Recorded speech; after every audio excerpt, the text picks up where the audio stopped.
With the 2024 NHL Draft just a few months away, we're starting to see the top prospects in the draft solidify themselves as the best. And since last month's NHL mock draft, so much has changed in the NHL standings as well as how every prospect is perceived. Bob McKenzie's new list came out, and we have a much greater idea of where each prospect will end up. But of course, we're going to go through Tankathon and simulate the top 16 picks in the 2024 draft. So which team wins the lottery this time around, and who do I see being picked inside the top 16? We'll make sure you watch till the end for all the picks and all of the prospect analysis. And hit that subscribe button if you're new for more hockey content just like this as we lead up to the draft this summer. Now again, going on Tankathon, we've seen a lot of movement in the draft lottery order, with the teams being in contention for first overall being Chicago, San Jose, Anaheim, Columbus, Ottawa, Buffalo, Minnesota, Montreal, Arizona, Calgary, and Seattle in that order. And you guys already know, one sim, that is the rules, and let's go into it. The team that'll get first overall will be the Ottawa Senators,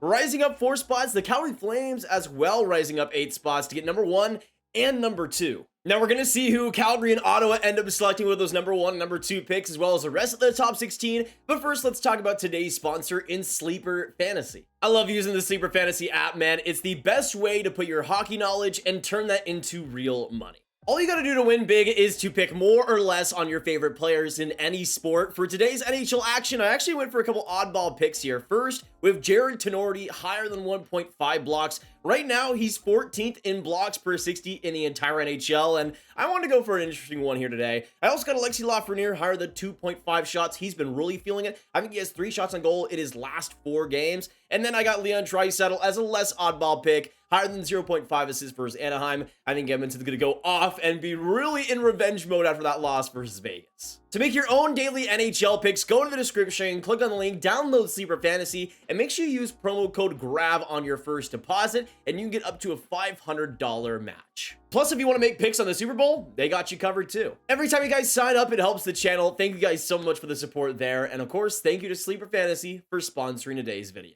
Now, going through this top 16 and who I think will go where was honestly incredibly difficult, because there was a lot of picks, especially with Ottawa and Calgary rising up, that were kind of unorthodox and kind of forced a lot of teams to make some weird decisions.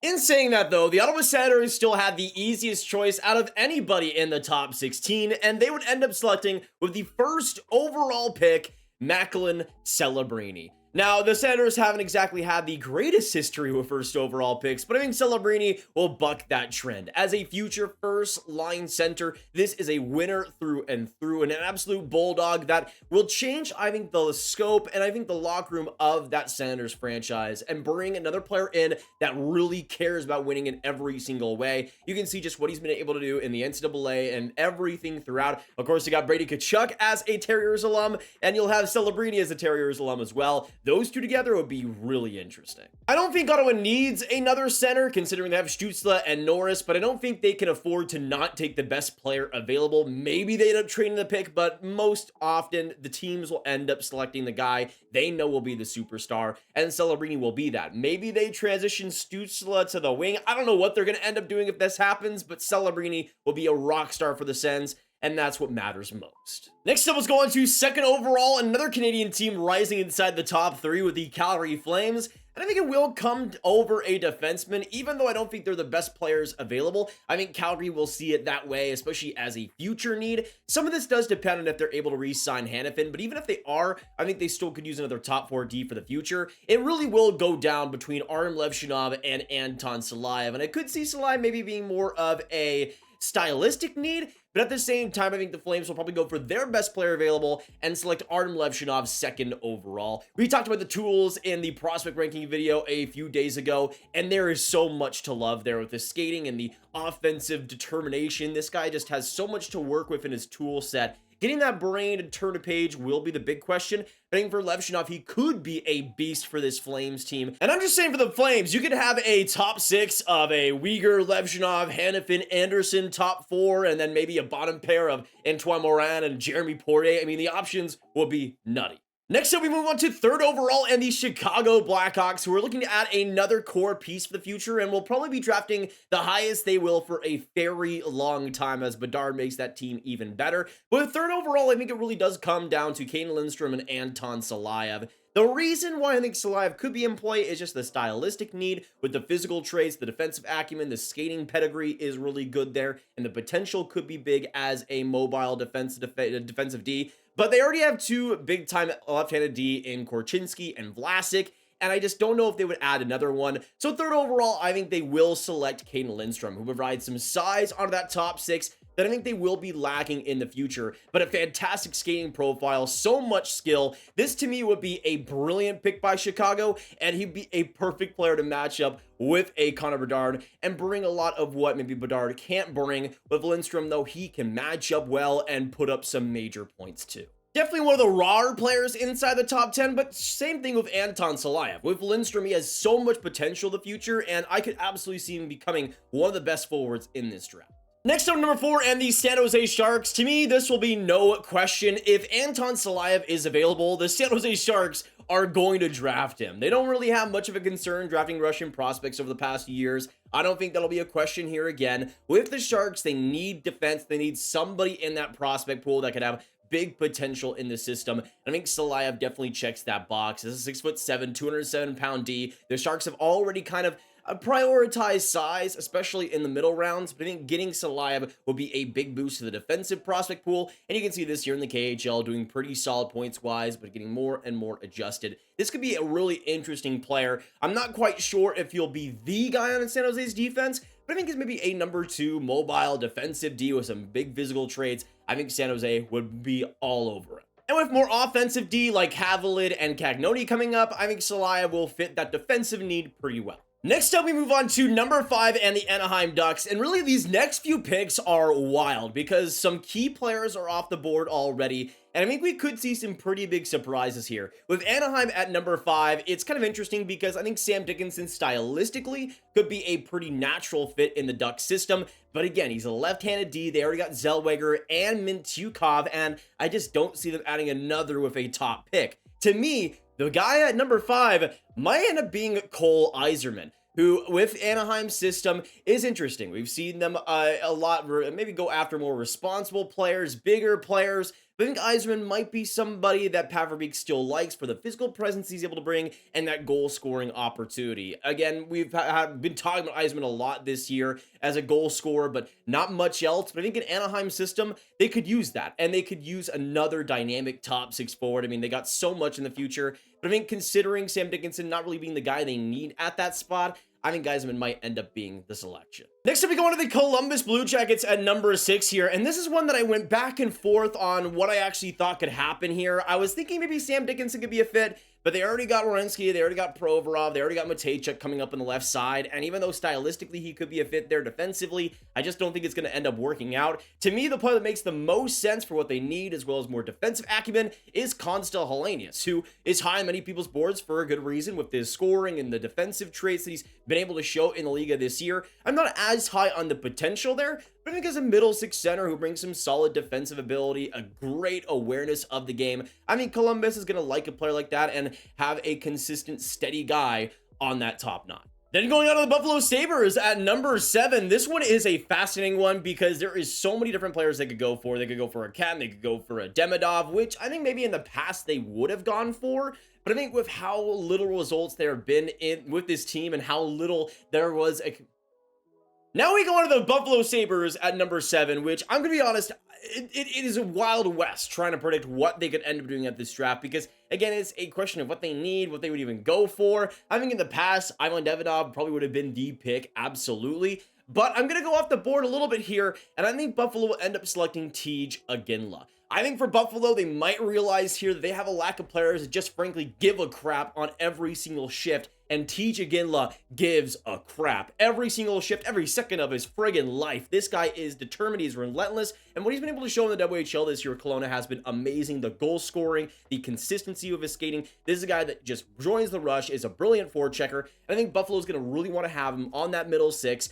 As a second line player who just goes out there and does what a lot of that rest of the forward group can't do.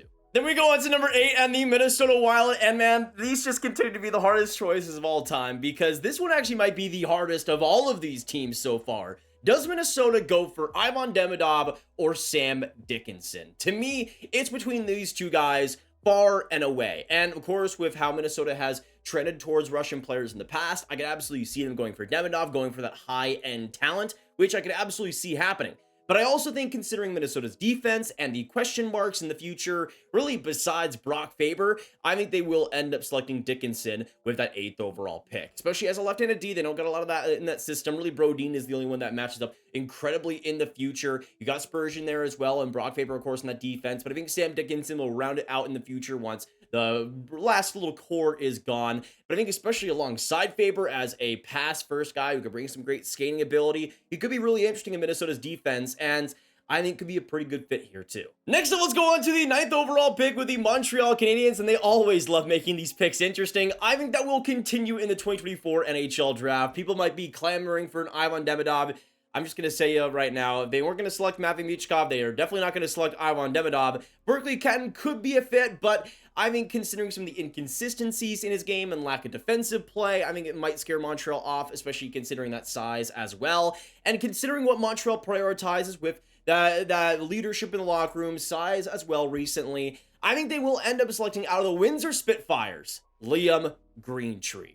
Now, I think Liam Greentree could be a really solid top 6 forward for the Habs in a goal-scoring dual threat physical role. Not the greatest skater, has a little bit of clunkiness there, but I think he is so smart in where he needs to be, always around the net, getting greasy, and I think considering what Montreal wants, and considering he's already the captain of the Windsor Spitfires, I think he checks a lot of boxes for the Habs and also gives them another right winger for the future to bring some stability onto that side and give them some more flexibility there too. Next up, we move on to the Arizona Coyotes at 10th overall, and I could see them maybe taking a defenseman, but I also don't think there's anybody at that spot that would really entice them on a more defensive side of things, which I think is what they would be looking for. But I do think at 10th overall, considering how many Russians they've drafted recently, they're going to go up and select Ivan Demidov, who, yes, isn't as tall and as physically trained or as defensive as maybe some of the picks that they made recently. But I mean, considering how much they've still tapped into Russia, how much Demidov could bring in the future for this Arizona team, I think getting him at 10th overall would be one heck of a steal. And considering the talent would rejuvenate that top 6, give it even more firepower, and him alongside Logan Cooley, are you kidding me, man? That would be ridiculous. Next up, we move on to number 11, 11th overall with the Seattle Kraken, and this one is actually pretty interesting because I was considering maybe going for a D here with Zane Parekh, and I think if the draft shakedown in a different way, that he might have been the pick there. But I think considering Berkly Catton still being available, being of course from the Chiefs in the WHL, very close to Seattle, I think he will end up being the pick for the Kraken and the best player available for sure. Getting Catton at 11th overall is ridiculous. He's been a beast in the WHL this year, and I think will continue to be a beast for the Kraken. By far the best player available in my books here, and the consistency in his offensive game, the motor, the vision there. There is a lot of great offensive tools you could work around to be able to produce a first liner of the future. And with Seattle stacking up quite a few good forwards recently, he'll be another on top of it. Next up at number 12, we go on to the Washington Capitals, and this one is pretty fascinating considering, of course, they got Ryan Leonard in the last draft. I think they will go for a D, especially on the offensive side, because they really don't have a lot of guys in the prospect pool right now that could fit that description. I think they will run to the stage to select Zane Parekh out of the Saginaw Spirits, who, at number 12, you can't really complain about getting him in this range. 69 points in 46 games, nice stat line there. But offensively, Parekh is so smart, he's so collected, the passing ability is fantastic. And even though I don't think he has top-end skating ability or anything like that, he's going to be a really interesting power play offensive D for the future, and in a sheltered role could do a lot for you, and under John Carlson could get a lot of good mentorship under him too. And I think for Washington, an offensive D in the future is something they could need. Parekh, I think, is one of the better bets to fit that role in this draft. Next up, number 13, this one is so obvious that I'm just going to come out and say it. The Nashville Predators will select, out of the University of Denver, Zeev Buum. They got Tanner Molendyk in the last draft with their second pick in the first round. I think they're going to go for another D here, and to me, the best defenseman in this class. It isn't by a wide margin, but there is so much with Zebulon to like. The confidence, the skill set offensively, the smarts in every single part of his game. He's not a flashy defender, but a lot of the times he gets the job done, even if he's not the biggest, uses his stick in a lot of clean ways, and he's going to be a player that brings a great dual threat balance to the game defensively and on offense. And the way he's able to run a power play, the way he's able to connect on passes, Zebulon was going to be one of the most underrated players in this draft. And the Preds got themselves a steal right here, folks. Now we move on to number 14, and right now it's the New Jersey Devils. We'll see if they actually end up missing the playoffs, but if they do, it would be obviously an incredibly disappointing season. But I do think they will go for a D to try and negate some of those issues in the future. And I think the one that makes the most sense is Adam Jiricek. Now, although he's a right shot, you already got Nemets, you already got Casey, and you already got Marino in the system. I think the Devils are still going to go for best player available, and I can absolutely see why Jiricek would be that in this spot. The mobility, the physical traits, and the defensive acumen, there's a lot to build on there with Jiricek, and he's a lot more of a project. But maybe Marino's gone by the time that Jiricek's able to come in, and maybe 5 years after the draft. But I think Jiricek could be a really interesting defensive project and somebody you could put on a middle pair, get a lot of mobility out of, and not really have to worry about too much once those physical traits build out. I think New Jersey could really like a player like this if they're willing to wait. And who knows, maybe this is a pick they end up trading. I would not be surprised by that whatsoever. Next up for the New York Islanders at number 15. This one is one that also could be traded, but I think if they're going to keep it, they're going to end up going with Beckett Seneca out of the Oshawa Generals, who's been rising quite a bit for pretty much everybody, including me lately. And he's a player that's risen a ton in height as well recently, like 4 inches or something over the past couple of years. It's been insane to watch his actual height growth. And even though there is some awkwardness on his skates because of just that huge change, this is a player that's really been adapting well, has played really well with Oshawa lately, and I think he's a great playmaker, vision guy who can bring some good complementary assets and really just be a solid winger on a middle six. I think the Islanders are really going to like the potential there,